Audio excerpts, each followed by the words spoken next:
मैं विवेक सर के पास हूँ। विवेक सर, कुछ जो मैं घोषणाओं का कोशिश कर रहा था बीच में, इसीलिए मोबाइल को टटोल रहा था कि घोषणाएं मेरे सामने आ चुकी हैं और क्या प्रमुख है। वैसे तो 20 घोषणाएं टोटल हैं उनकी, लेकिन कुछ जो बहुत प्रमुख बिंदु हैं हम उसको देख लेते हैं, फिर मैं आपसे सवाल करता हूँ। देखिए, ये जो आ रहा है कि अति पिछड़ा और अत्याचार निवारण कानून बनाया जाएगा, SC/ST एक्ट के जैसा है, उसके जैसा होगा। फिर पंचायत और नगरीय निकाय, इसको थोड़ा बड़ा कर लेता हूं क्योंकि मैं इसको थोड़ा देखने में, हाँ देखिए, पंचायत और नगर निकाय चुनावों में EBC के लिए आरक्षण 20% बढ़ाकर 30% किया जाएगा। 50% आरक्षण की सीमा खत्म करने वाला कानून संविधान की 9वीं अनुसूची में शामिल करने की मांग की जाएगी। सरकारी नौकरियों में नॉट फाउंड सुटेबल व्यवस्था को खत्म किया जाएगा ताकि किसी योग्य उम्मीदवार को बाहर ना किया जाए। अति पिछड़ा वर्ग की सूची समीक्षा के लिए एक विशेष कमेटी बनाई जाएगी। सभी भूमिहीन EBC, SC/ST और OBC परिवारों को गांव में 5 डिसिमल और शहर में 3 डिसिमल जमीन दी जाएगी। ये है, और कुछ और 4 घोषणा है। ये इसमें निजी स्कूलों की जो भी बात कर रहे थे सुनील सर, आरक्षित सीटों का आधा हिस्सा EBC और ये आरक्षित SC/ST OBC बच्चों को मिलेगा। 25 करोड़ तक के सरकारी ठेके में वंचित वर्गों को 50% भागीदारी है। राज्य के निजी कॉलेज और विश्वविद्यालयों में आरक्षण लागू किया जाएगा। आरक्षण व्यवस्था निगरानी के लिए स्वतंत्र प्राधिकरण बनेगा और किसी भी बदलाव के लिए विधानसभा की मंजूरी जरूरी होगी। ये मोटे तौर पर जो चीजें हैं सारी हैं, और वही है कि जो सामाजिक न्याय और उसी के इर्द गिर्द ताना बाना पूरा है। विवेक सर, मैं चाहूंगा कि जो मैंने सभी से पूछा, आपसे भी उसी पे करूंगा कि वक्फ संशोधन जो कानून है उसको जो खत्म करने की बात उन्होंने की है, रद्दी की टोकरी में डालने की बात करते हैं, अभी उन्होंने घोषणा पत्र में विधिवत आ गया। आप हेडक्वार्टर नागपुर मुख्यालय RSS पे बैठे हुए हैं और संघ का रोल बड़ा है। देखिए, बहुत सारे सवाल हैं कि 14 नवंबर के बाद संघ का क्या प्ले अप करने वाला है, अभी क्या स्थिति है, अलग अलग मिश्रित चीजें हैं। और आप बार बार कहते हैं कि संघ और बीजेपी एक हैं, सिक्के के 2 पहलू हैं और वो एक दूसरे के लिए सब कुछ करते हैं। उनका यदि कहीं अदावत या उनकी कहीं ग्रीवेंसेस या उनकी कहीं कह लीजिए कि पूर्वाग्रह है, तो वो मोदी शाह की जो शैली उस पर है। तो ओवरऑल जो है सारी चीजें हैं, इस पे तो संघ का रोल बिहार में क्या कुछ देख पा रहे हैं, 14 के बाद क्या संभावनाएं देखते हैं, और ये सारी चीजें हैं जो हार्डकोर एजेंडा है। क्या अब आक्रामकता क्या दिखेगी, क्या है, सब पर एक नोट आपका विवेक सर। जी, जहां तक वक्फ वहां रद्द करने की बात है, मुझे लगता है कि बहुत हिम्मत वाली बात उन्होंने की है, क्योंकि आमतौर पर RJD की इमेज जो है वो मुस्लिम यादव पार्टी इस तरह से है, मतलब मुस्लिमों का तुष्टीकरण, ये उनकी इमेज बना दी गई है। और उसके बावजूद उस इमेज को तोड़ने के बजाय अगर तेजस्वी प्रसाद ये कह रहे हैं कि हम वक्फ कानून लागू नहीं करेंगे, तो एक तरह से RSS BJP वाले जो है उनको एक हैंडल देने वाली बात है कि देखिए, हम तो कहते थे कि ये मुस्लिम परस्त है, तो देखिए वक्फ कानून बिहार में लागू नहीं करेंगे, इस तरह की बात कर रहे हैं। ऐसा होने, ये इनको पता है, तेजस्वी को उनको पता है कि इस तरह से प्रचार होगा इसके बाद, उसके बावजूद वो ये बात कह रहे हैं। इसका मतलब बहुत हिम्मत के साथ अपनी बात को रख रहे हैं। ये पॉलिटिकली इनकरेक्ट है ऐसा कहना।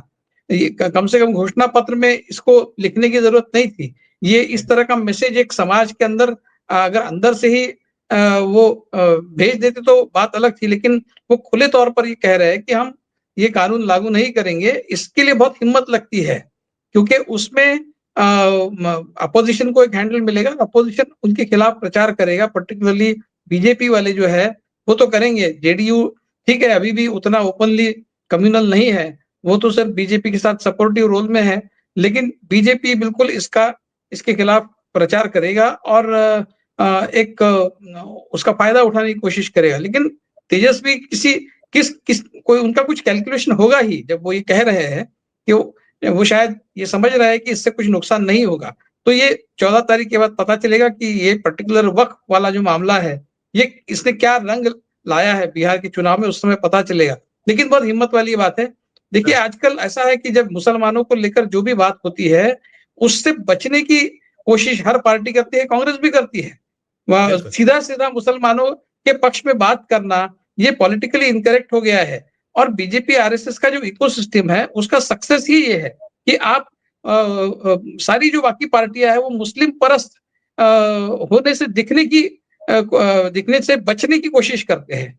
तो वो RSS BJP इकोसिस्टम का एक तरह से एक सक्सेस है। कोई मुसलमानों के प्रति संवेदना प्रकट करने की भी हिम्मत आजकल नहीं की जाती है, लेकिन तेजस्वी प्रसाद ने वो किया है। ये उसके लिए उनका अभिनंदन करना चाहिए। और ये कानून जिस तरह से अन्याय करता है मुस्लिम समुदाय के साथ, सबको पता है, जो राइट थिंकिंग लोग हैं उनको पता है। तो ये हिम्मत के साथ वो बात कह रहे हैं, ये बहुत अच्छी बात है। वो श्योर। पॉलिटिकली कितना करेक्ट साबित होता है, ये अपने को ये चुनाव तो के चौदह के बाद नतीजों के बाद पता चलेगा। लेकिन राइट, जहाँ राइट। तक इनका ये संकल्प पत्र है और आरएसएस का सवाल है, मुझे लगता है कि आरएसएस का बिहार में उतना ज़ोर नहीं है जितना बाकी स्टेट्स में है। जी, आप केरल से लेकर उत्तर प्रदेश और राजस्थान तक हर जगह आरएसएस का, इवन नॉर्थ ईस्ट में भी। लेकिन बिहार में हमने आरएसएस के बारे में, बिहार में आरएसएस का बहुत प्रभाव है, इस तरह की कोई खबरें आज तक मैंने तो नहीं सुनी है। और जेडीयू के साथ में भी शायद आरएसएस कुछ बनती नहीं है, इस तरह का भी मैंने कुछ वहाँ से खबर मैंने पढ़ी है। तो किस तरह से आरएसएस प्रभावी साबित होगा या नहीं, ये भी देखने वाली बात है। उत्तर प्रदेश में उन्होंने अपना प्रभाव दिखाया था जब वो चुनाव में बिल्कुल शामिल नहीं हुए थे और बीजेपी के साथ में कंधे से कंधा मिलाकर काम नहीं किया। उसका उसका जो बीजेपी को नुकसान हुआ वो भी हमने देखा है, लोकसभा चुनाव में भी देखा है, विधानसभा में देखा है। और जब हरियाणा में और महाराष्ट्र में आरएसएस पूरी ताकत के साथ बीजेपी के साथ उतरी, तब उनको वहाँ पर क्या फ़ायदा हुआ ये भी देखा है। तो बीजेपी ने, अब आरएसएस ने ये दिखा दिया है बीजेपी को, जहाँ वो उनके साथ में कंधे से कंधा मिलाकर काम करेंगे, वहीं पर बीजेपी का पूरा सक्सेस आएगा। वरना आधे सक्सेस पर ही उनको संतोष करना पड़ेगा। ये आरएसएस ने मैसेज दे दिया। बिहार में उनकी, बिहार ये बिहार का चुनाव जी। नतीजा क्या कुछ दिशा दशा देने वाला है, संघ का क्या होगा, क्योंकि बहुत सारी चीजें सुनिश्चित होना है आगे, उस पे एक नोट आप। जी, जी, बावजूद इसके कि संघ को पहली पैठ जो मिली, वो बिहार से ही मिली। मतलब जयप्रकाश नारायण और लोहिया से, जो वहाँ से जो शुरुआत हुई, इनको थोड़ी-सी लेजिटिमेसी मिलने का जो प्रोसेस है, वो वहीं से शुरू हुआ। उसके बावजूद बिहार, मतलब वो पूरे देश की बात है। मैं पूरे देश में उनको जो पैठ मिली, वो बिहार के कुछ नेता हैं जिन्होंने उनको अपने पास आने दिया, उनको अपने साथ में साझेदारी दी। उसकी वजह से आज देश में जो आरएसएस और बीजेपी का जो इकोसिस्टम बढ़ा है, उसका मूल जो कारण है वो है। लेकिन उसके बावजूद बिहार में उतना उनका फैलाव नहीं हुआ है, क्योंकि बिहार की जनता पॉलिटिकली बहुत अवेयर जनता है। अबे, और बिल्कुल। बिहार में आज भी लेफ्ट और समाजवादी विचारों का एक प्रभाव आज दिखता है। इसलिए शायद आरएसएस की उतनी ताकत बिहार में नहीं है। इसलिए वो इन चुनाव में आरएसएस क्या असर लाएगा, क्या बीजेपी को उसका फायदा होगा, ये भी देखना होगा। लेकिन जहाँ तक ये जो संकल्प पत्र है, इसको संकल्प पत्र वो नहीं कह रहे, वो प्रण कह रहे हैं। मैं जी, दोपहर में एक पैनल डिस्कशन में था, वहाँ पर किसी ने बहुत अच्छा मुद्दा इस पर उठाया और मैं वही आपको बताऊँगा। ऐसा है कि संकल्प जो होता है उसमें मैं अपने आप से कमिटेड हूँ, लेकिन जब मैं प्रण करता हूँ तो मैं किसी और को कमिटमेंट दे रहा हूँ और मैं वो करने के लिए अपने आप को बाध्य कर रहा हूँ। मतलब राइट। संकल्प आपका पूरा करें ना करें, ये आपके ऊपर है, लेकिन जब आप प्रण करते हैं, तो आप ये गारंटी देते हैं कि मैं इसको पूरा करूँगा। संकल्प से ज्यादा जी, वजनी, तो संकल्प जी, से ज्यादा। तो ये इस शब्द का इस्तेमाल जो है वो अपने आप में अलग एक प्रयोग है, मुझे ऐसा लगता है।